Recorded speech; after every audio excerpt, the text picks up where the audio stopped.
Chicken তো আমরা সবাই রান্না করতে জানি। তো আমি আজকে যেভাবে রান্না করছি এই পদ্ধতিতে একবার হলো ট্রাই করে দেখতে পারেন বন্ধুরা। নমস্কার বন্ধুরা, অমৃতা কুকিং চ্যানেলে সবাইকে স্বাগত জানিয়ে আবারও হাজির হয়েছি। তো যে সকল বন্ধুরা ইউটিউব চ্যানেল থেকে দেখছেন তারা প্লিজ চ্যানেলটিকে সাবস্ক্রাইব করে পাশে থাকবেন, আর যারা ফেসবুক থেকে দেখছেন তারা পেজটাকে ফলো করে রাখবেন। তো স্কিপ না করে পুরো ভিডিওটি দেখার অনুরোধ রইল, আর লাইক দিয়ে ভিডিওটি দেখা শুরু করবেন। তো চলুন রেসিপিটি শেয়ার করা যাক। তো বন্ধুরা আমি এখানে নিয়ে নিয়েছি চিকেন। তো চিকেনটা আমার বন্ধুরা 600 গ্রামের চিকেন আছে। তো চিকেনটাকে আমি খুব ভালো মতো করে কিন্তু ধুয়ে নিয়েছি। পরিমাণ মতো লবণ, এখানে আমি দিয়ে দিচ্ছি পরিমাণ মতো হলুদ, দেব কাশ্মীরি লঙ্কার গুঁড়া 1 চামচের মতো। এখানে আমি অর্ধেকটা পাতিলেবু নিয়েছি, সেই পাতিলেবুর রস নিয়ে নিচ্ছি। তো বন্ধুরা পাতিলেবুর রসটা কিন্তু দেওয়ার চেষ্টা করবেন, মাংসতে কিন্তু পাতিলেবুর রসটা দিয়ে মাখিয়ে রাখলে খেতে কিন্তু খুবই ভালো হয়। তো বন্ধুরা পাতিলেবুর রসটাকে দিয়ে আমি খুব ভালো মতো করে মাখিয়ে নেব। একটু ভালো করে মাখিয়ে নিলে কিন্তু যে মাংসের জলটা থাকে সেই জলটা কিন্তু বেরিয়ে যায়। তো বন্ধুরা চিকেনটাকে আমি 10 থেকে 15 মিনিট একটু সাইডে সরিয়ে রেখে দেবো। বন্ধুরা ওইদিকে আমি মাংসটা ম্যারিনেট করতে রেখে দিয়েছিলাম। তো এখানে আমি একটা মশলা রেডি করে নেব। তো চলুন কি মশলা রেডি করছি। তো এখানে দেখুন আমি নিয়ে নিয়েছি কালো সর্ষে। তো বন্ধুরা এই চিকেনটা কালো সর্ষে দিয়ে কিন্তু রান্নার চেষ্টা করবেন। আর 1 চামচের মতো নিয়ে নিয়েছি ধনা। তো ধনিয়াটাকেও আমি এখানে দিয়ে দিচ্ছি। এখানে আমি নিয়ে নিয়েছি 2টোর মতো দারচিনি। এই বাটিতে আমি একটা মশলা রেডি করবো, তার জন্য নিয়ে নিয়েছি কটা আদা, আর এবার দিয়ে দিচ্ছি কটা রসুন, এবার দিয়ে দিচ্ছি কটা কাঁচা লঙ্কা। তো এগুলোকে আমি খুব ভালো মতো করে পেস্ট করে নিচ্ছি, তারপরে ফিরে আসছি।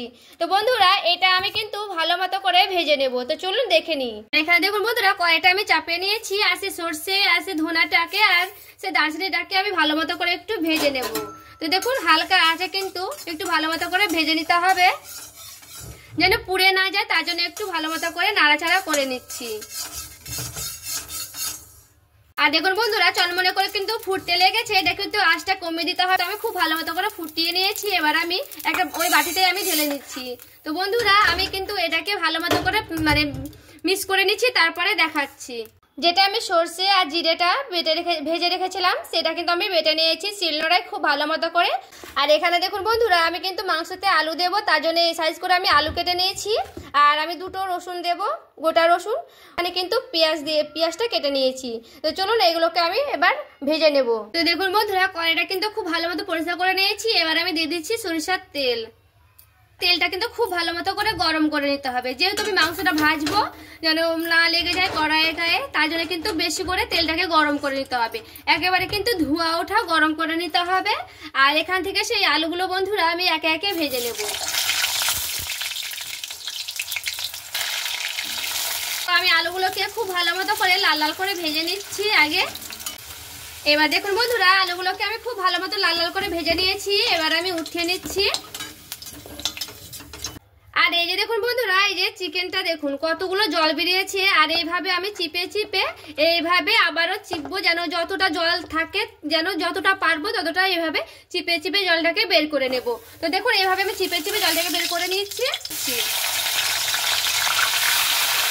দেখুন বন্ধুরা মাংসটাকে আমি খুব ভালো মতো করে নেড়ে নেব, একটু ভাজা মতো করে নাড়াচাড়া করে নেব। আর দেখুন বন্ধুরা আমি কিন্তু মাংসটাকে খুব ভালো মতো করে 2-3 মিনিট এইভাবে ভেজে নেব। ভেজে নিয়ে একবার এইভাবে রান্না করে দেখবেন বন্ধুরা খেতে কিন্তু খুবই ভালো হয়।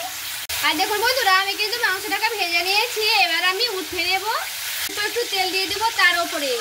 এখন দিয়ে দিচ্ছি তেলে আমি গোটা সাদা জিরে দেবো। এখানে দেখুন দারচিনিগুলো দিয়ে দিচ্ছি ভেঙে। আর এখানে আমি সেই পেঁয়াজ কেটে রেখেছিলাম, সেই পেঁয়াজ কাটাটা আমি দিয়ে দিব। এবার পেঁয়াজটাকে দিয়ে খুব ভালো মতো করে নাড়াচাড়া করে নিতে হবে, একটু লাল লাল করে ভেজে নেব পেঁয়াজটাকে। যে রসুন 2টো আমি দেবো সেই রসুন 2টো কিন্তু আমি এখনই দেবো। আর দেখুন বন্ধুরা পেঁয়াজটাকে আমি খুব ভালো মতো করে কিন্তু ভেজে নিয়েছি লাল লাল করে। সে রসুন বাটা সে আদা বাটা যেটা আমি একসঙ্গে দিয়েছিলাম সেটা আমি দিয়ে দিচ্ছি।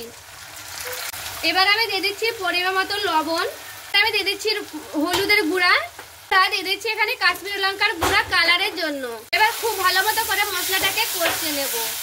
মশলাটাকে কিন্তু ভালো মতো করে কষে নিতে হবে যতক্ষণ না কাঁচা গন্ধটা বেরোবে ততক্ষণ পর্যন্ত। আমি মশলাটাকে ঢাকা দিয়ে একটু ভেজে নেব।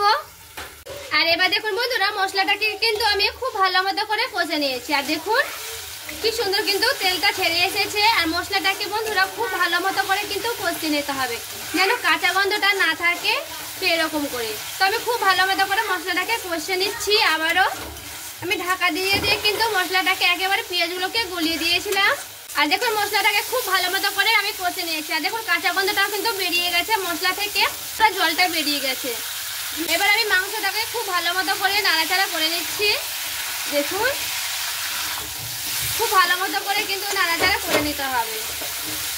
এখানে সে ভাজা আলুটা রেখেছে, সেই আলুটাকেও আমি দিয়ে দিচ্ছি একসঙ্গে। বন্ধুরা আমি কিন্তু কষে নেব, তো খুব ভালো মতো করে নাড়াচাড়া করে নিতে হবে। আমি ঢাকা দিয়ে দিচ্ছি, ঢাকা দিয়ে দিয়ে একটু ভালো মতো করে কষে নেব। এবার দেখুন বন্ধুরা আমি ঢাকনাটাকে উঠিয়ে নিয়েছি। এবার ঢাকনাটাকে উঠিয়ে উঠিয়ে খুব ভালো মতো করে আমি নাড়াচাড়া করে নেব। আর দেখুন বন্ধুরা আমি কিন্তু একেবারে আঁচটাকে কমিয়ে নিয়েছি। আর কমিয়ে কমিয়ে এইভাবে আলুটাকে আর মাংসটাকে খুব ভালো মতো করে মানে কষতে দিয়ে রেখে দিয়েছিলাম। আর দেখুন বন্ধুরা তেলগুলো কিন্তু ছেড়ে এসেছে। তো এইভাবে কিন্তু আস্তে করে জাল দিয়ে এইভাবে একটু করে কষে নিতে হবে খুব ভালো মতো করে 2 থেকে 3 মিনিট। তারপরে কিন্তু আবারও ভালো মতো করে নাড়াচাড়া করে নিতে হবে। তো আমি এইভাবে কিন্তু খুব ভালো মতো করে নাড়াচাড়া করে নিচ্ছি। আর এখানে আমি আবারও একটু ঢাকা উঠিয়ে নিয়েছি। ঢাকা উঠিয়ে নিয়ে আবারও একটু ভালো মতো করে নাড়াচাড়া করে নিব। আমি খুব ভালো মতো করে পেস্ট করে নিয়েছি বন্ধুরা সেই সরষেটাকে আর সেই মেথিটাকে। এবার আমি দিয়ে দিচ্ছি ওপর থেকে 2 চামচের মতো। এবার আমি দিয়ে খুব ভালো মতো করে নাড়াচাড়া করে নেব। একটু ভালো মতো করে কষে নেব। মাংসে কিন্তু তেলটা ছেড়ে এসেছে। আর চিকেনে কিন্তু একটু তেল তেল মাংস না হলে খেতে কিন্তু ভালো লাগে না, একটু মাংসতে তেলটা হলে বেশি ভালো লাগে।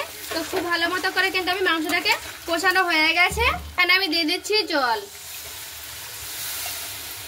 তো বন্ধুরা জলটা কিন্তু আপনাদের পছন্দ মতো দিয়ে দিতে পারেন, কারণ আমি এখানে কিন্তু আলু সেদ্ধ হবে, তার জন্য একটু জলটা বেশি রাখবো, তা আলুটা সেদ্ধ হওয়ার জন্য।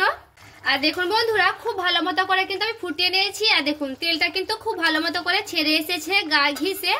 আর এখানে দেখুন আলুগুলো কিন্তু পারফেক্ট ভাবে সেদ্ধ হয়ে গেছে, রসুনটাও কিন্তু খুব ভালো মতো করে সেদ্ধ হয়ে গেছে। তো দেখুন বন্ধুরা এখানে কিন্তু আমার মাংসটা পুরোপুরি ভাবে রেডি হয়ে গেছে। দেখুন 1 চামচের মতো দিয়ে দিচ্ছি আমি গরম মশলা। মিট মশলাটাকে দিয়ে একটু ভালো মতো করে আবার একটু নাড়াচাড়া করে নিচ্ছি। শেষে দিয়ে দিচ্ছি আমি ধনে পাতা কুচোনো। আর দেখুন কালারটা কতটা লোভনীয় লাগছে বন্ধুরা। এবার আমি নামিয়ে নিচ্ছি। আর দেখুন বন্ধুরা চিকেনের কালারটা দেখুন কি সুন্দর হয়েছে বন্ধুরা, কতটা লোভনীয় লাগছে। গরম ভাত বা রুটির সঙ্গে এইরকম ভাবে চিকেন রান্না করলে বন্ধুরা একেবারে কিন্তু জাস্ট জমে যাবে। আর যাকে এইভাবে বাড়িতে তৈরি করে খাওয়াবেন সেই কিন্তু আপনার প্রশংসা করবে। খেতে কিন্তু বন্ধুরা দারুণ টেস্টি হয়। আর এইভাবে একবার হলেও ট্রাই করুন বাড়িতে, আর দেখবেন কেমন লাগছে। অবশ্যই আমাকে কিন্তু কমেন্ট করে জানাতে ভুলবেন না। তো বন্ধুরা আজকের এই চিকেন রেসিপিটি আপনাদের কেমন লেগেছে অবশ্যই আমাকে কমেন্ট করে জানাতে ভুলবেন না।